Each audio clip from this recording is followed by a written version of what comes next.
Hollywood's golden age is remembered for dazzling premieres, unforgettable performances, and stars who seemed larger than life. But behind the polished smiles and carefully crafted public images, another story quietly unfolded, one the studios fought desperately to keep out of the headlines. At a time when America was cracking down on marijuana with harsh laws and relentless propaganda, some of the biggest names in entertainment were privately ignoring those rules. Actors, musicians, writers, and even celebrated directors were rumored to rely on cannabis to relax, spark creativity, or simply survive the crushing pressures of fame. A few paid a devastating price. Others watched their careers rise despite scandal. And some became living contradictions, condemned in public while quietly protected behind closed studio doors. Today, we're uncovering 10 of classic Hollywood's most talked about cannabis stories. Celebrity number 1, Robert Mitchum, the arrest that made a Hollywood legend. Long before the word rebel became fashionable in Hollywood, Robert Mitchum was already living it. With his calm voice, sleepy eyes, and effortless confidence, audiences believed he was simply playing dangerous men on screen. The truth was even more remarkable. His off-screen life often seemed just as unpredictable as the characters he portrayed. Everything changed in 1948 when police raided a private gathering in the Hollywood Hills. Among those present was Mitchum, who was arrested for marijuana possession after authorities claimed they found him sharing a joint with actress Lila Leeds. The news spread across America almost instantly. Newspapers portrayed the arrest as proof that one of Hollywood's biggest stars had fallen from grace, and many industry insiders predicted his career was finished. The court sentenced Mitchum to 60 days in county jail, a punishment that seemed certain to end his future as a leading man. Reporters waited outside, expecting regret or panic. Instead, Mitchum remained unusually calm. Even after his release, he rarely treated the incident as a tragedy. Years later, he joked that jail felt like Palm Springs, except the food was worse, revealing just how little the scandal had shaken him. Behind the scenes, however, powerful studio executives understood that the situation needed careful handling. Rather than abandoning their star, they launched an aggressive public relations campaign that presented Mitchum as a man who had learned from his mistakes. The strategy worked better than anyone expected. Instead of damaging his image, the controversy transformed him into Hollywood's ultimate outlaw, a man who looked as though he lived by his own rules. Crew members who worked with Mitchum in later years often claimed he disappeared between scenes for cigarette breaks that frequently left him noticeably more relaxed. Whether those stories were exaggerated or not, Celebrity number 2, Louis Armstrong, the jazz icon who refused to stay silent. While many Hollywood stars went to extraordinary lengths to keep their private lives hidden, Louis Armstrong took a completely different path. The legendary jazz musician, whose unforgettable smile and trumpet performances captivated audiences around the world, never treated marijuana as a shameful secret. Instead, he believed it was simply part of his daily life and often spoke about it with surprising honesty. For decades, Armstrong affectionately referred to cannabis as gauge and considered it a source of relaxation, creativity, and peace of mind. Friends recalled that he rarely traveled without it, carefully storing it in cigarette boxes marked as his personal supply. To Armstrong, it wasn't a dangerous vice. It was something that helped him cope with the relentless demands of touring, recording, and performing during one of the most stressful periods of his career. Despite America's increasingly strict anti-marijuana campaigns, Armstrong remained remarkably outspoken. He even expressed frustration over the government's treatment of cannabis, arguing that it had been unfairly grouped with far more dangerous substances. His opinions were controversial, especially for a public figure whose career depended on studio approval and mainstream audiences.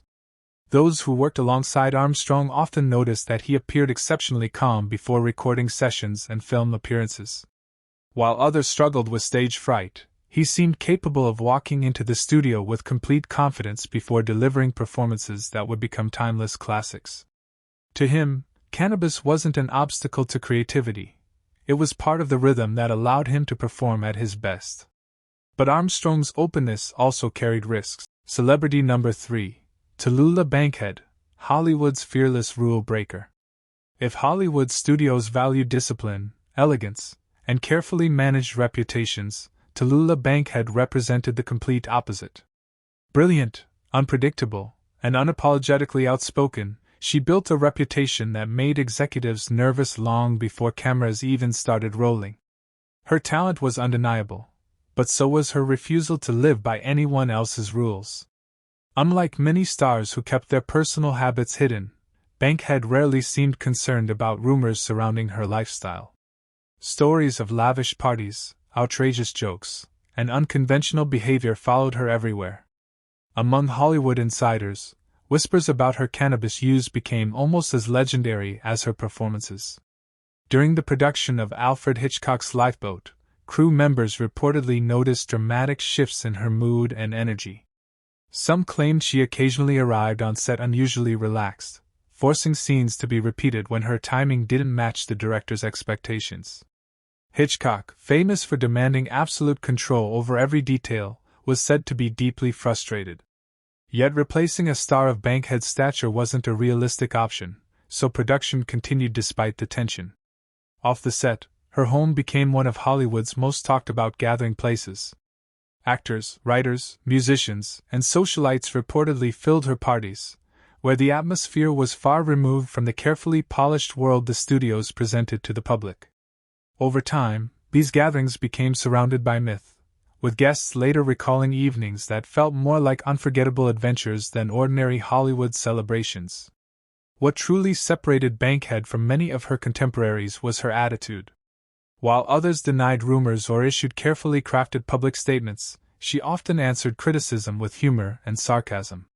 According to Hollywood lore, when studio executives warned that her lifestyle, celebrity number 4, Peter Lorre, the mystery behind Hollywood's most unforgettable face. Few actors in classic Hollywood could command attention with a single glance quite like Peter Lorre. His piercing eyes, unusual voice, and unsettling screen presence made him one of cinema's greatest character actors.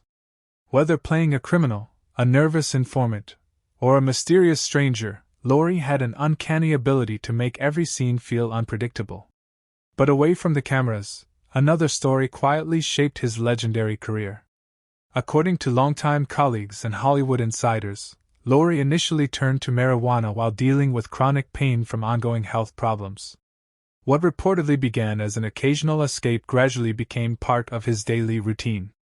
Unlike many stars who hid their habits carefully, Lorre was rumored to be surprisingly open among trusted friends, often relaxing before filming in ways that studio executives preferred not to acknowledge.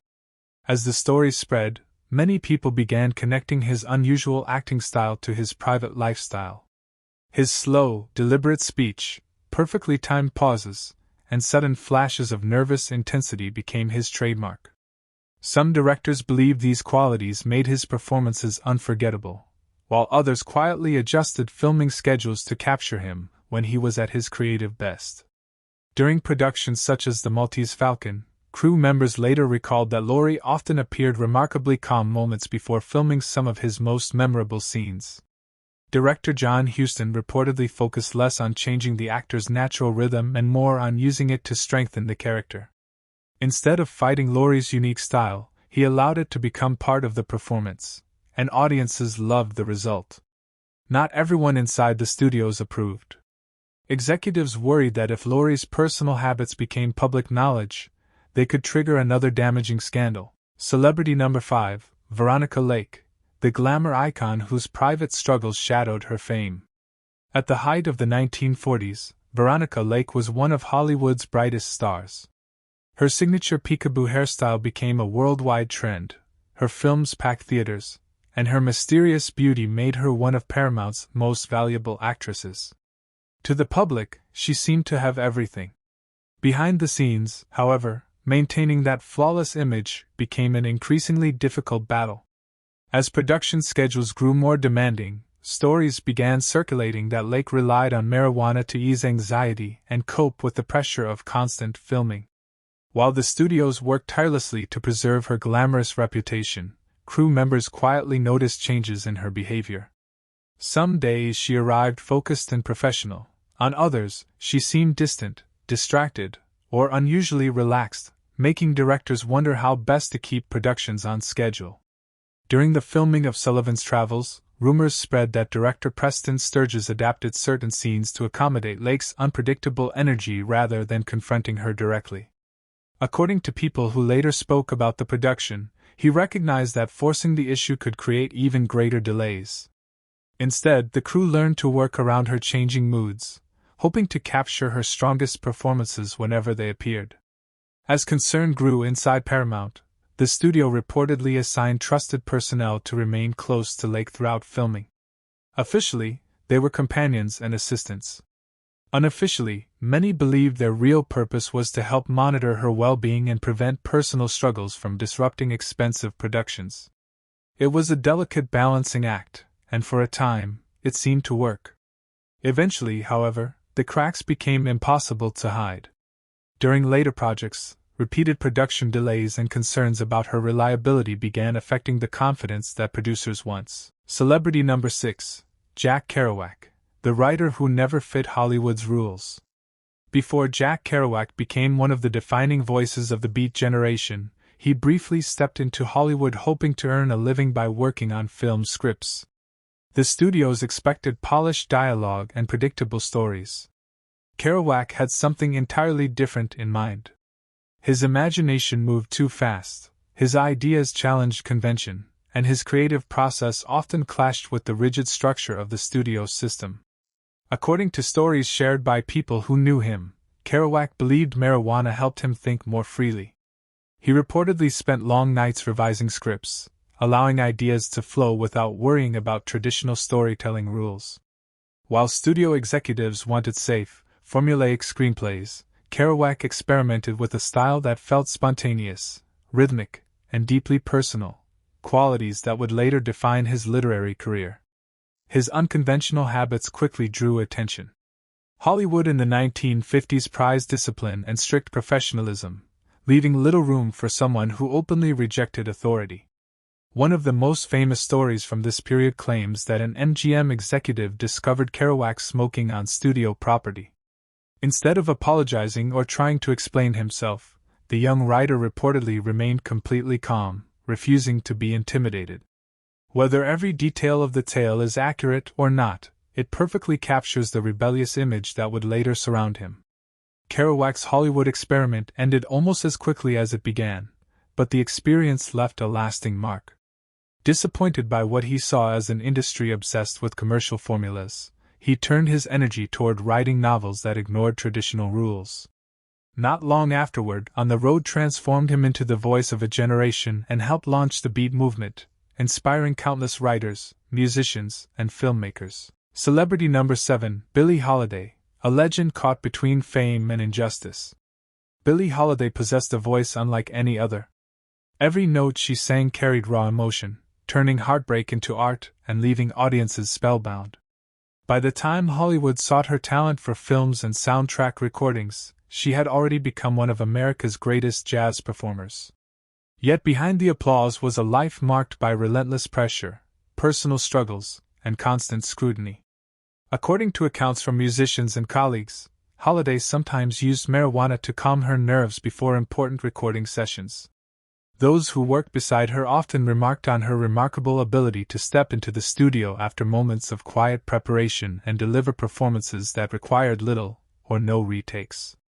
To many around her, it seemed as though she could transform intense emotion into unforgettable music with almost supernatural ease. But while some entertainers received quiet protection from powerful studios, Holiday faced a far harsher reality. During an era of aggressive federal drug enforcement, she became a frequent target of authorities. Historians have long argued that the attention directed toward her reflected not only drug policies of the time, but also the racial inequalities that shaped American society. Actions overlooked in other celebrities often carried far more serious consequences for Holiday. Behind closed doors, many people in the entertainment industry understood the unfairness of the situation. Stories circulated that influential figures who privately tolerated cannabis among certain Hollywood stars remained silent when Holiday's career came under attack. Instead of defending one of the greatest voices of her generation, many chose to protect their own reputations, leaving her to face the growing pressure alone. Celebrity number 8, Dennis Hopper, the rebel who turned controversy into cinema. Few actors embodied rebellion quite like Dennis Hopper. Long before he became the face of Hollywood's counterculture movement, Hopper had already earned a reputation for ignoring convention both on and off the screen. His talent was undeniable, but so was his unwillingness to fit neatly into the studio system that demanded discipline, predictability, and unquestioning obedience. During the early years of his career, Hopper appeared alongside some of Hollywood's biggest names, including James Dean in Giant. Yet behind the cameras, stories circulated that his unconventional lifestyle often frustrated directors and producers. Colleagues described him as fiercely independent, constantly challenging authority, and refusing to behave like the polished young star the studios wanted him to become. Rumors surrounding his marijuana use only added to the image of an artist who lived by his own rules. As Hollywood grew less willing to tolerate his behavior, opportunities became increasingly scarce. For a time, Hopper found himself pushed to the sidelines while more dependable actors landed the leading roles. Many believed his career was fading before it had truly reached its potential. But instead of changing who he was, Hopper embraced the very culture that the traditional studios feared. That decision eventually led to one of the most influential films of the era, Easy Rider. More than just a movie, it became a symbol of freedom, rebellion, and a generation questioning old traditions. Hopper later acknowledged that the creative environment surrounding the production was unlike anything Hollywood had seen before. The film's unconventional style, raw energy, and fearless storytelling reflected the spirit of the people who made it, helping redefine what American cinema could be. Celebrity number 9, John Huston, the director who played by his own rules. Unlike actors who constantly worried about contracts, publicity, and studio approval, acclaimed director John Huston occupied a very different position in Hollywood. By the time he directed classics like The Maltese Falcon, The Treasure of the Sierra Madre, and The African Queen, he had earned a reputation as one of the industry's most fearless filmmakers. Success gave him a level of creative freedom that few others enjoyed, and according to longtime Hollywood stories, he wasn't afraid to use it. Crew members often described Huston as a man who trusted instinct over convention. Rather than following rigid formulas, he preferred allowing ideas to evolve naturally during production. Rumors persisted that marijuana was part of his creative routine, particularly during breaks and long shooting days. While studios officially condemned cannabis use, Huston's remarkable box office success meant executives were often willing to overlook behavior they might have punished in someone else. One of the most frequently repeated stories comes from the filming of The Treasure of the Sierra Madre.